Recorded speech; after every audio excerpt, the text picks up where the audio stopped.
Hi, this is Manjunath Amrutnavar and ನೀವು ನೋಡ್ತಾ ಇದ್ದೀರಾ ನನ್ನ official YouTube channel. Dear friends, ಯಾವೆಲ್ಲ ಅಭ್ಯರ್ಥಿಗಳು ಏಡೆಡ್ ಸ್ಕೂಲ್ನಲ್ಲಿ ಅಪಾಯಿಂಟ್ಗೋಸ್ಕರ ಕಾಯ್ತಾ ಇದ್ದೀರಿ, ಅಂತಹ ಅಭ್ಯರ್ಥಿಗಳಿಗೆ ಒಂದು ಸಿಹಿ ಸುದ್ದಿ ಅಂತಲೇ ಹೇಳ್ಬೋದು. ಅದೇನಂತ ಹೇಳಿದರೆ, ಶಿಕ್ಷಣ ಇಲಾಖೆ ಅನುದಾನಿತ ಪ್ರೌಢಶಾಲೆಗಳಲ್ಲಿ ಖಾಲಿ ಇರ್ತಕ್ಕಂಥ ಹುದ್ದೆಗಳನ್ನು ತುಂಬಿಕೊಳ್ಳಿಕ್ಕೆ ಒಂದು ನೋಟಿಫಿಕೇಶನನ್ನು ಜಾರಿ ಮಾಡಿದೆ. ಸೊ ಆ ನೋಟಿಫಿಕೇಶನ್ ಕುರಿತು ಅಥವಾ ಆ ಜ್ಞಾಪನಾ ಪತ್ರದ ಕುರಿತು ಇನ್ ಡೀಟೇಲ್ ಆಗಿ ಈ ವಿಡಿಯೋದಲ್ಲಿ ಡಿಸ್ಕಸ್ ಮಾಡ್ತಾ ಹೋಗ್ತೀನಿ.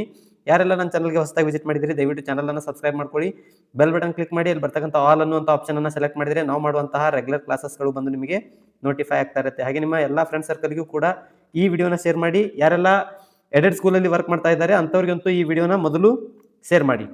ಏನಾದರೂ ಡೌಟ್ಸ್ಗಳಿದ್ದರೆ ನಿಮ್ಮ ಡೌಟ್ಸ್ಗಳನ್ನು ಕಮೆಂಟ್ ಬಾಕ್ಸಲ್ಲಿ ಡ್ರಾಪ್ ಮಾಡಿ, ಅಥವಾ ನೀವು ನನ್ನನ್ನು ನೇರವಾಗಿಯೂ ಕೂಡ ಕಾಲ್ ಮಾಡಿ ನಿಮ್ಮ ಡೌಟ್ಗಳನ್ನು ಕ್ಲಾರಿಫೈ ಮಾಡ್ಕೋಬಹುದು. ಡೈಮಂಡ್ ಅನ್ನುವಂತಹ ಆಪ್ಷನನ್ನು ಜಾಯ್ನ್ ಆಗುವುದರ ಮೂಲಕ ನನ್ನ ಕಾಂಟ್ಯಾಕ್ಟ್ ನಂಬರನ್ನು ಪಡ್ಕೊಂಡು ನೀವು ನನ್ನನ್ನು ಕಾಂಟ್ಯಾಕ್ಟ್ ಮಾಡ್ಬೋದು. ಹಾಗೆ ವಿಡಿಯೋಕ್ಕೆ ಲೈಕ್ ಮಾಡೋದನ್ನು ಮರಿಬೇಡಿ. ಸೊ ವೆರಿ ಫಸ್ಟ್, ಈ ಜ್ಞಾಪನಾ ಪತ್ರ ಯಾವಾಗ ಜಾರಿಗೆ ಬಂತು ಅಥವಾ ಯಾವಾಗ ರಿಲೀಸ್ ಮಾಡಿದ್ರು ಅಂತ ನೋಡೋದಾದರೆ ದಿನಾಂಕ 5/6/2026 ಅಂದರೆ ನಿನ್ನೆ ದಿನ ಇದನ್ನು ಹೊರಡಿಸಿದ್ದಾರೆ. ಏನು ವಿಷಯ ಇದೆ ಇದರಲ್ಲಿ ಅನ್ನೋದನ್ನು ಸ್ಪಷ್ಟವಾಗಿ ನಾನು ಓದ್ತಾ ಹೋಗ್ತೀನಿ, ಆಮೇಲೆ ಅಲ್ಲೇ ಅದನ್ನು ತಿಳಿಸಿಯೂ ಕೂಡ ಕೊಡ್ತೀನಿ.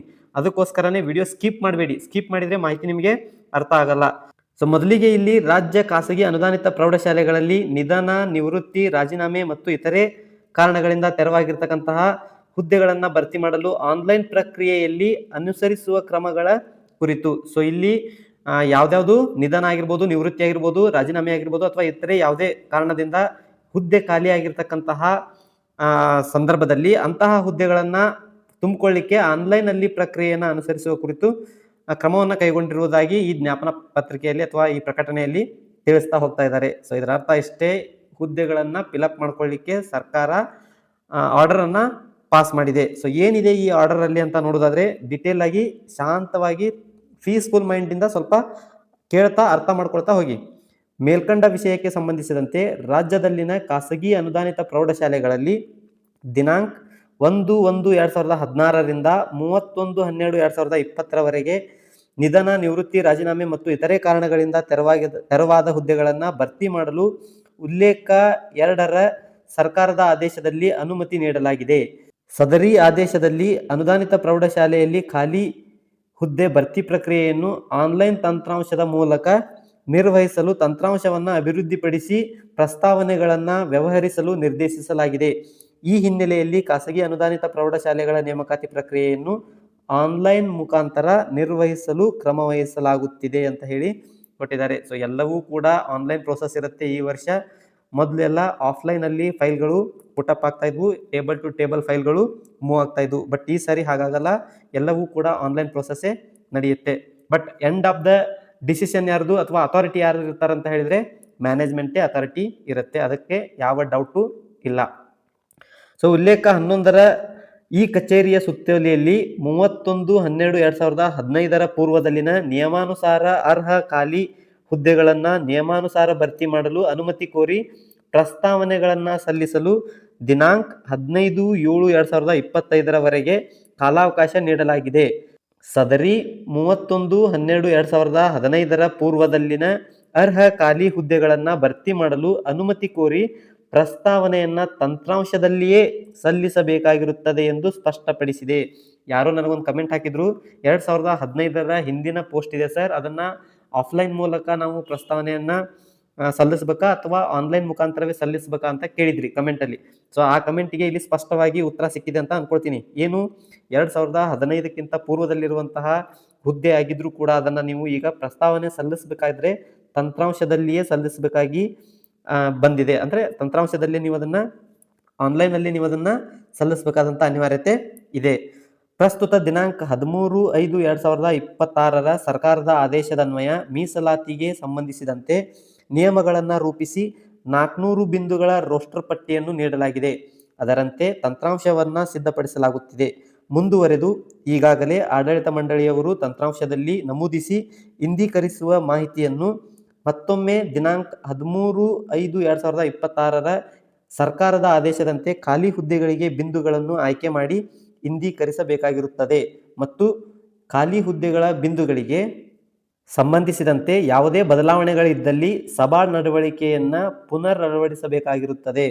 ಈ ಕುರಿತು ತಂತ್ರಾಂಶದಲ್ಲಿ ಪರಿಷ್ಕರಿಸಲು ಅವಕಾಶವನ್ನು ಕಲ್ಪಿಸಲಾಗಿದೆ. ಏನಾದರೂ ಬದಲಾವಣೆ ಮಾಡುವುದಿದ್ರೆ ಅಂದರೆ 2015ರ ಪೂರ್ವದಲ್ಲಿ ಇರ್ತಕ್ಕಂಥ ಹುದ್ದೆಗಳ ಮೀಸಲಾತಿಯಲ್ಲಿ ಅಥವಾ ಏನಾದರೂ ರೋಸ್ಟರ್ ಬಿಂದುಗಳಲ್ಲಿ ಏನಾದರೂ ಬದಲಾವಣೆ ಮಾಡುವುದಿದ್ರೆ ಅಂಥ ಬದಲಾವಣೆಗೆ ತಂತ್ರಾಂಶದಲ್ಲಿ ಅಂದರೆ ಆನ್ಲೈನಲ್ಲಿ ಅವಕಾಶವನ್ನು ಕೊಟ್ಟಿದ್ದಾರೆ. ಅಂತಹ ಅವಕಾಶವನ್ನು ಪಡೆದುಕೊಂಡು ತಾವು ಬದಲಾವಣೆ ಏನಾದರೂ ಇದ್ದರೆ ಅದನ್ನು ಮಾಡ್ಕೋಬೋದು. ಕೆಲವೊಮ್ಮೆ ಈ ಪೋಸ್ಟ್ಗೆ ಈ ಕೆಟಗರಿ, ಈ ಪೋಸ್ಟ್ಗೆ ಈ ಕೆಟಗರಿ ಅಂತ ಕೊಟ್ಟಿರ್ತೀರ, ಅದನ್ನು ಕಾರಣಾಂತರಗಳಿಂದ ಚೇಂಜ್ ಮಾಡ್ಕೊಳ್ಬೇಕಾದಂಥ ಅನಿವಾರ್ಯತೆ ಬಂದಿರುತ್ತೆ. ಸೊ ಹಾಗಾಗಿ ಹಂಗೇನಾದರೂ ಬದಲಾವಣೆ ಮಾಡ್ಕೊಳ್ಳೋದಿದ್ರೆ ಇಮಿಡಿಯೇಟ್ ಆಗಿ ಅದನ್ನು ಬದಲಾವಣೆ ಮಾಡ್ಕೊಳ್ಳಿ, ಅದು ಆನ್ಲೈನಲ್ಲಿ ಲಭ್ಯ ಇದೆ ಅಂತ ಹೇಳ್ತಾ ಇದ್ದಾರೆ.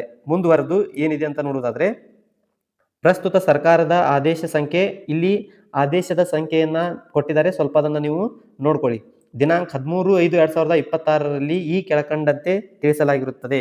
ಸೊ ಏನು ತಿಳಿಸಿದ್ರು, 13/5/2026ಕ್ಕೆ ಒಂದು ನೋಟಿಫಿಕೇಶನ್ ಅನ್ನು ಕಳಿಸಿದ್ರು ಅವರು, ಒಂದು ಸುತ್ತೋಲೆಯನ್ನು ಬಿಟ್ಟಿದ್ರು. ಯಾವುದಕ್ಕೆ ಸಂಬಂಧಪಟ್ಟ ಹಾಗೆ ಈ ಸುತ್ತೋಲೆ ಇತ್ತು ಅಂದರೆ ಈಗಲೇ ನಿಮಗೆ ಹೇಳ್ಬಿಡ್ತೀನಿ ನಾನು. ಆ ಸುತ್ತೋಲೆ 2015ಕ್ಕಿಂತ ಪೂರ್ವದಲ್ಲಿರುವ ಹುದ್ದೆಗಳನ್ನು ಇಮಿಡಿಯೇಟ್ ಆಗಿ ತುಂಬಿಕೊಡ್ರಿ ಅಂತ ಹೇಳಿ ಸುತ್ತೋಲೆಯನ್ನು ಹೊರಡಿಸಿದ್ರು. 13/5/2026ಕ್ಕೆ ಆ ಸುತ್ತೋಲೆಯನ್ನು ಹೊರಡಿಸಿದ್ರು. ಆ ಸುತ್ತೋಲೆಯಲ್ಲಿ ಒಂದಷ್ಟು ನಿಯಮಗಳನ್ನು ಅಳವಡಿಸ್ಕೊಳ್ಬೇಕಾದಂಥ ಅನಿವಾರ್ಯತೆ ಇದೆ. ಆ ನಿಯಮಗಳು ಯಾವ್ಯಾವುದು ಅನ್ನೋದನ್ನ ಇಲ್ಲಿ ಒನ್ ಬೈ ಒನ್ ಡೀಟೇಲ್ ಆಗಿ ಕೊಟ್ಟಿದ್ದಾರೆ. ಸೊ ಒಂದನೇ ನಿಯಮ ಏನು ಹೇಳುತ್ತೆ, 400 ಬಿಂದುಗಳ ರೋಸ್ಟರ್ನಲ್ಲಿ ಪರಿಶಿಷ್ಟ ಜಾತಿಯ ಯಾವುದೇ ಪ್ರವರ್ಗ ಎ ಬಿ ಸಿ ನಮೂದಿಸದೆ ತಯಾರಿಸಲಾಗಿರುತ್ತದೆ. ಹಿಂದಿನ ನೇರ ನೇಮಕಾತಿಯು ಯಾವ ಬಿಂದುವಿನವರೆಗೆ ಆಗಿರುತ್ತದೆಯೋ ಅದರ ನಂತರದ ಬಿಂದುವಿನಿಂದ ಹೊಸ ನೇಮಕಾತಿಯನ್ನು ಪ್ರಾರಂಭಿಸುವುದು. ಇದೇ ಪದ್ಧತಿಯನ್ನು ಸಮತಳ ಮೀಸಲಾತಿಗೂ ಅನುಸರಿಸುವುದು. ಇಲ್ಲಿ ತುಂಬಾ ಗೊಂದಲಕ್ಕೊಳಗಾಗ್ತಾರೆ ಅಭ್ಯರ್ಥಿಗಳು. ಅದೇನು ಗೊಂದಲ ಅಂತ ಹೇಳಿದ್ರೆ, ಲಾಸ್ಟ್ ಟೈಮ್ ಯಾವ ಹುದ್ದೆಯನ್ನ ಯಾವ ಬಿಂದುವಿಗೆ ತುಂಬಿಕೊಂಡಿದ್ರು ಅದರ ನಂತರದ ಬಿಂದುವಿನಿಂದ ತುಂಬ್ಕೋಬೇಕು ಅಂತ ಇದೆ.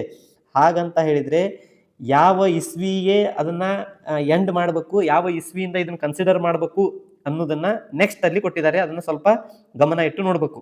ಸೊ ಎರಡನೇ ಪಾಯಿಂಟ್ ಇಂಪಾರ್ಟೆಂಟ್ ಆದಂತ ಪಾಯಿಂಟ್ ಇದೆ. ನೇಮಕಾತಿ ಅಧಿಸೂಚನೆಯಲ್ಲಿ ಪರಿಶಿಷ್ಟ ಜಾತಿಗೆ 3ಕ್ಕಿಂತ ಕಡಿಮೆ ಹುದ್ದೆಗಳು ಲಭ್ಯವಾಗುತ್ತಿದ್ದಲ್ಲಿ ಎಲ್ಲ 101 ಪರಿಶಿಷ್ಟ ಜಾತಿಗಳಿಗೆ ಅವಕಾಶ ನೀಡಬೇಕಾಗಿರುವುದರಿಂದ ಲಗತ್ತಿಸಿರುವ 400 ರೋಸ್ಟರ್ ಬಿಂದುಗಳನ್ನು ಯಥಾವತ್ತಾಗಿ ಅನುಸರಿಸುವುದು. ನಾನು ಇದನ್ನು ತುಂಬಾ ಸಾರಿ ಹೇಳಿದ್ದೀನಿ ನನ್ನ ವಿಡಿಯೋಗಳಲ್ಲಿ. 3ಕ್ಕಿಂತ ಕಡಿಮೆ ಹುದ್ದೆಗಳು ಲಭ್ಯವಾಗ್ತಾ ಇದ್ರೆ, ಪ್ರವರ್ಗ ಎ ಬಿ ಸಿ ಇವು 3ಕ್ಕಿಂತ ಹುದ್ದೆಗಳು ಕಡಿಮೆ ಲಭ್ಯವಾಗ್ತಾ ಇದ್ರೆ ಅದನ್ನ 400 ರೋಸ್ಟರ್ ಬಿಂದು ಏನಿದೆ ಯಥಾವತ್ತಾಗಿ ಪಾಲಿಸಬೇಕು ಅಂತ ನಾನು ಕಳೆದ ವಿಡಿಯೋಗಳಲ್ಲಿ ಹೇಳಿದ್ದೆ. ಇನ್ನು ಮುಂದುವರೆದು ಇಲ್ಲಿ ನೋಡೋದಾದ್ರೆ, ಸಮತಳ ಮೀಸಲಾತಿಯನ್ನು ಸರ್ಕಾರದ ಆದೇಶ ಸಂಖ್ಯೆಯನ್ನು ಕೂಡ ಕೊಟ್ಟಿದ್ದಾರೆ. ದಿನಾಂಕ 8/3/2023. This is very very important date. ಇದನ್ನ ನೀವು ಗಮನದಲ್ಲಿ ಇಟ್ಕೋಬೇಕು. ಯಾಕಂತ ನಾನೀಗ ನೆಕ್ಸ್ಟ್ ಹೇಳ್ತೀನಿ. 8/3/2023ರಂತೆ ಅನುಸರಿಸುವುದು. ಈ ಸಂದರ್ಭದಲ್ಲಿ ಸಮತಳ ಮೀಸಲಾತಿಯು ಹಿಂದಿನ ನೇಮಕಾತಿಯಲ್ಲಿ ಯಾವ ಬಿಂದುವಿನಲ್ಲಿ ಅಂತಿಮಗೊಂಡಿರುತ್ತದೆಯೋ ಬಿಂದುವಿನಿಂದ ನೇಮಕಾತಿಯನ್ನ ಪ್ರಾರಂಭಿಸುವುದು. ಇದರ ಅರ್ಥ ಇಷ್ಟೇ. ಮೇಲ್ಗಡೆ ಒಂದನೇ ಪಾಯಿಂಟ್ ಅಲ್ಲಿ, ಅಂದ್ರೆ ಈ ಪಾಯಿಂಟ್ ಅಲ್ಲಿ ಹೇಳಿದ್ನಲ್ಲ ಏನಂತ, ಯಾವ ಬಿಂದುವಿಗೆ ಕೊನೆಗೊಂಡಿದೆಯೋ ಅದರ ನಂತರದ ಬಿಂದುವಿನಿಂದ ಪ್ರಾರಂಭ ಮಾಡ್ರಿ ಅಂತ ಹೇಳಿ ಒಂದನೇ ಪಾಯಿಂಟ್ ಅಲ್ಲಿ ಇತ್ತು. ಬಟ್ ಇಸ್ವಿ ಯಾವ್ದನ್ನು ಕನ್ಸಿಡರ್ ಮಾಡ್ಬೇಕು ಅಂತ ಒಂದನೇ ಪಾಯಿಂಟ್ ಅಲ್ಲಿ ಕೊಟ್ಟಿರಲಿಲ್ಲ. ಸೊ ಇಸ್ವಿ ಯಾವ್ದನ್ನು ಕನ್ಸಿಡರ್ ಮಾಡ್ಬೇಕು, 2023 ಈ ಇಸ್ವಿಗೆ ಯಾವ್ದಾದ್ರು ನೀವು ನಿಮ್ಮ ಸ್ಕೂಲಲ್ಲಿ ಪೋಸ್ಟ್ ಅನ್ನ ತುಂಬಿಕೊಂಡಿದ್ರೆ ಅದರ ನಂತರದ ಪೋಸ್ಟ್ ಅನ್ನ ನಂತರದ ಬಿಂದುವಿನಿಂದನೇ ಪ್ರಾರಂಭ ಮಾಡಬೇಕು. ಅದ್ರ ಹಿಂದ್ಗಡೆ ತುಂಬಿಕೊಂಡಿರುವುದು ಲೆಕ್ಕಕ್ಕೆ ಬರಲ್ಲ. ಅದ್ರ ಈ ಇಸ್ವಿಯ ಮುಂದ್ಗಡೆ ತುಂಬಿಕೊಂಡಿರ್ತಕ್ಕಂತಹ ಬಿಂದುವನ್ನ ಮುಂದುವರಿಸಿ ಅಂತ ಹೇಳ್ತಾ ಇದ್ದಾರೆ. ಸೊ ಇದನ್ನ ಗೊಂದಲ ಮಾಡ್ಕೊಳ್ಳೋ ಅವಶ್ಯಕತೆ ಇಲ್ಲ.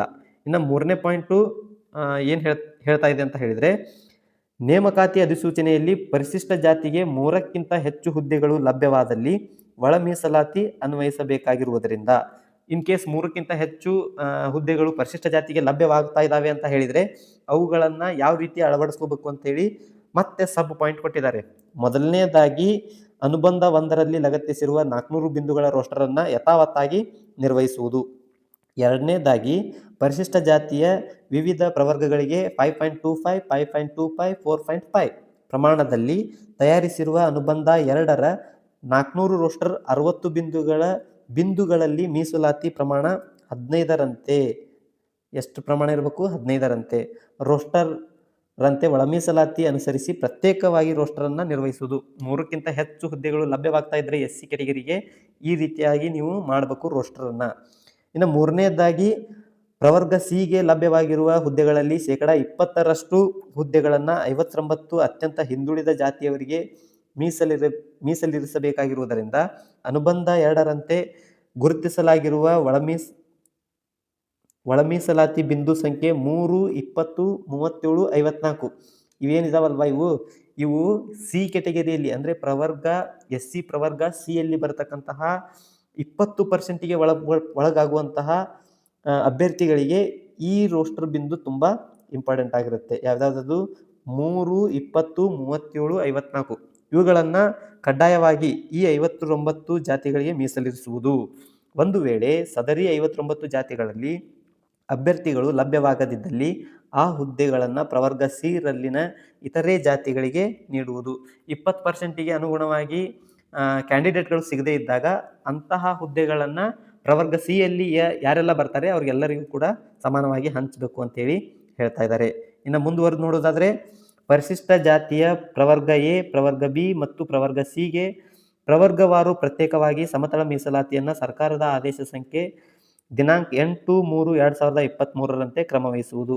ಸೊ ಇದರಂತೆ ನೀವು ಕ್ರಮವನ್ನು ಕೈಗೊಳ್ಳಬೇಕು. ಆದ್ದರಿಂದ ಒಂದೇ ಆಡಳಿತ ಮಂಡಳಿ ವತಿಯಿಂದ ನಡೆಯುತ್ತಿರುವ ಶಾಲೆಗಳಲ್ಲಿ 14 ಮತ್ತು ಅದಕ್ಕಿಂತ ಕಡಿಮೆ ಅರ್ಹ ಖಾಲಿ ಹುದ್ದೆಗಳು ಲಭ್ಯವಿದ್ದಲ್ಲಿ 400 ಬಿಂದುಗಳ ರೋಸ್ಟರ್ನಲ್ಲಿ ಪರಿಶಿಷ್ಟ ಜಾತಿಯ ಯಾವುದೇ ಪ್ರವರ್ಗಗಳನ್ನು ಅದು ಎ ಆಗಿರ್ಬೋದು, ಬಿ ಆಗಿರ್ಬೋದು, ಸಿ ಆಗಿರ್ಬೋದು ನಮೂದಿಸದೆ ಅಳವಡಿಸಲಾಗಿರುವ ರೋಸ್ಟರ್ ಟೇಬಲ್ 1ರಂತೆ ಹಿಂದಿನ ನೇರ ನೇಮಕಾತಿಯು ಯಾವ ಬಿಂದುವಿನವರೆಗೆ ಆಗಿರುತ್ತದೆಯೋ ಅದರ ನಂತರದ ಬಿಂದುವಿನಿಂದ ಆಯ್ಕೆ ಮಾಡತಕ್ಕದ್ದು. ಒಂದು ವೇಳೆ 15 ಮತ್ತು ಅದಕ್ಕಿಂತ ಹೆಚ್ಚು ಅರ್ಹ ಖಾಲಿ ಹುದ್ದೆಗಳು ಲಭ್ಯವಿದ್ದಲ್ಲಿ ಪರಿಶಿಷ್ಟ ಜಾತಿಯ ವಿವಿಧ ಪ್ರವರ್ಗಗಳಿಗೆ 5.25, 5.25, 4.5 ಪ್ರಮಾಣದಲ್ಲಿ ಒಳ ಮೀಸಲಾತಿ ಅಳವಡಿಸಿ ತಯಾರಿಸಿರುವ ರೋಸ್ಟರ್ ಟೇಬಲ್ 2ರಂತೆ ಹಿಂದಿನ ನೇರ ನೇಮಕಾತಿಯ ಯಾವ ಬಿಂದುವಿನವರೆಗೆ ಆಗಿರುತ್ತದೆಯೋ ಅದರ ನಂತರದ ಬಿಂದುವಿನಿಂದ ಆಯ್ಕೆ ಮಾಡತಕ್ಕದ್ದು. ಅದರಂತೆ ಇದು ಮೋಸ್ಟ್ ಇಂಪಾರ್ಟೆಂಟ್ ನೋಡ್ರಿ, ಲಾಸ್ಟ್ ಪಾಯಿಂಟ್ ಇದೆ ಅಲ್ವಾ, ಇದು ತುಂಬ ಇಂಪಾರ್ಟೆಂಟ್. ಅದರಂತೆ ತಂತ್ರಾಂಶದಲ್ಲಿ ರೋಸ್ಟರ್ ಬಿಂದುಗಳ ಟೇಬಲ್ಗಳನ್ನು ಅಳವಡಿಸಲಾಗಿದೆ. ಈಗ ಆಲ್ರೆಡಿ ರೋಸ್ಟರ್ ಟೇಬಲ್ ಏನಿದೆ ಅಲ್ವಾ ಅದನ್ನು ಆನ್ಲೈನಲ್ಲಿ ಅಳವಡಿಸಿದ್ದಾರೆ. ಆದ್ದರಿಂದ ಎಲ್ಲ ಜಿಲ್ಲಾ ಉಪನಿರ್ದೇಶಕರುಗಳು ಸದರಿ ವಿವರಗಳನ್ನು ಸಂಬಂಧಿಸಿದ ಖಾಸಗಿ ಅನುದಾನಿತ ಪ್ರೌಢಶಾಲಾ ಆಡಳಿತ ಮಂಡಳಿಗಳ ಗಮನಕ್ಕೆ ತಂದು ಅವರಿಗೆ ನಿಯಮಾನುಸಾರ ಪರಿಷ್ಕೃತ ರೋಸ್ಟರ್ ಬಿಂದು ನಿಗದಿಪಡಿಸಿ ಪರಿಷ್ಕೃತ ಟರಾವನ್ನು ತಂತ್ರಾಂಶದಲ್ಲಿ ಇಂದೀಕರಿಸಲು ಕ್ರಮವಹಿಸುವುದು. ಸೊ ಹಾಗೇನಾದರೂ ಇದ್ದರೆ ಮ್ಯಾನೇಜ್ಮೆಂಟ್ನವರು ತಮ್ಮ ಪರಿಷ್ಕೃತ ರೋಸ್ಟರ್ ಬಿಂದುವನ್ನು ಅಥವಾ ಟರಾವನ್ನು ಆನ್ಲೈನಲ್ಲಿ ಅಪ್ಡೇಟ್ ಮಾಡಬೇಕು. ಸೊ ಅಂದಾಗ ಮಾತ್ರ ಪ್ರೋಸೆಸ್ ಕಂಪ್ಲೀಟ್ ಆಗುತ್ತೆ. ಸೊ ಹಾಗೆ ಮಾಡೋದ್ರಿಂದ ಎಲ್ಲ ಹುದ್ದೆಗಳಿಗೆ ಪೇಪರ್ ನೋಟಿಫಿಕೇಶನ್ ಮಾಡಲಿಕ್ಕೆ ಅವಕಾಶವನ್ನು ಕಲ್ಪಿಸಿಕೊಡ್ತಾರೆ. ಸೊ ಇದು ಮೋಸ್ಟ್ ಇಂಪಾರ್ಟೆಂಟ್ ಆಗಿರ್ತಕ್ಕಂತಹ ಮಾಹಿತಿ ಆಗಿರುತ್ತೆ. ಹಾಗೆ ತುಂಬ ವರ್ಷಗಳಿಂದ ಕೆಲಸ ಮಾಡ್ತಿರ್ತಕ್ಕಂತಹ ಅಭ್ಯರ್ಥಿಗಳಿಗೆ ತುಂಬ ಸಂತೋಷದ ವಿಚಾರವೂ ಕೂಡ ಹೌದು. ನಾನು ಆವಾಗಲೇ ಹೇಳಿದೆ, ಇದು 5/6/2026ಕ್ಕೆ ಬಂದಿರತಕ್ಕಂತಹ ಮಾಹಿತಿ ಜ್ಞಾಪನ ಪತ್ರ ಆಗಿರುತ್ತೆ. ಸೊ ಒಂದು ಗುಡ್ ನ್ಯೂಸ್ ಅಂತಲೇ ನಾವು ಇದನ್ನು ಅನ್ಕೋಬೋದು. ಸೊ ಇದಕ್ಕೆ ಸಂಬಂಧಪಟ್ಟ ಹಾಗೆ ನಿಮಗೆ ಏನಾದರೂ ಡೌಟ್ಸ್ಗಳಿದ್ದರೆ ನಿಮ್ಮ ಡೌಟ್ಸ್ಗಳನ್ನು ನನಗೆ ಡೈರೆಕ್ಟಾಗಿ ಕಾಲ್ ಮಾಡಿ ಕ್ಲಾರಿಫೈ ಮಾಡ್ಕೋಬೋದು. ಕಾಲ್ ಹೇಗೆ ಮಾಡಬೇಕು ಅಂತ ಹೇಳಿ ನಾನು ನಿಮಗೆ ಪ್ರತಿ ವಿಡಿಯೋದಲ್ಲಿ ತಿಳಿಸ್ಕೊಟ್ಟಿದ್ದೀನಿ. ಜಾಯಿನ್ ಅನ್ನುವಂತಹ ಆಪ್ಷನ್ ಮೇಲೆ ಕ್ಲಿಕ್ ಮಾಡಿದರೆ ಡೈಮಂಡ್ ಅನ್ನುವಂತಹ ಲೆವೆಲ್ 3 ಆಪ್ಷನ್ ಸಿಗುತ್ತೆ. ಸೊ ಅಲ್ಲಿ ನೀವು ಆ ಲೆವೆಲ್ 3ಗೆ ಅಥವಾ ಡೈಮಂಡ್ ಆಪ್ಷನ್ಗೆ ಜಾಯಿನ್ ಆಗೋದ್ರ ಮುಖಾಂತರ ನನ್ನ ಕಾಂಟ್ಯಾಕ್ಟ್ ನಂಬರನ್ನು ಪಡ್ಕೋಬೋದು. ಹಾಗೆ ನನ್ನನ್ನು ಕಾಂಟ್ಯಾಕ್ಟ್ ಮಾಡಿ ನಿಮ್ಗೆ ಏನೇ ಡೌಟ್ಸ್ಗಳಿದ್ರೂ ಕೂಡ ಅದನ್ನು ಕ್ಲಾರಿಫೈ ಮಾಡ್ಕೋಬೋದು. ಸೊ ಇದಷ್ಟು ಇವತ್ತಿನ ವಿಷಯವಾಗಿತ್ತು. ಇನ್ನು ಇದೇ ರೀತಿ ಇನ್ನೊಂದು ವಿಡಿಯೋದಲ್ಲಿ ಮತ್ತೊಂದು ಹೊಸ ಮಾಹಿತಿಯೊಂದಿಗೆ ಮೀಟ್ ಮಾಡೋಣ. ಅಲ್ಲಿವರೆಗೂ ಬಾಯ್, ಹ್ಯಾವ್ ಅ ನೈಸ್ ಡೇ.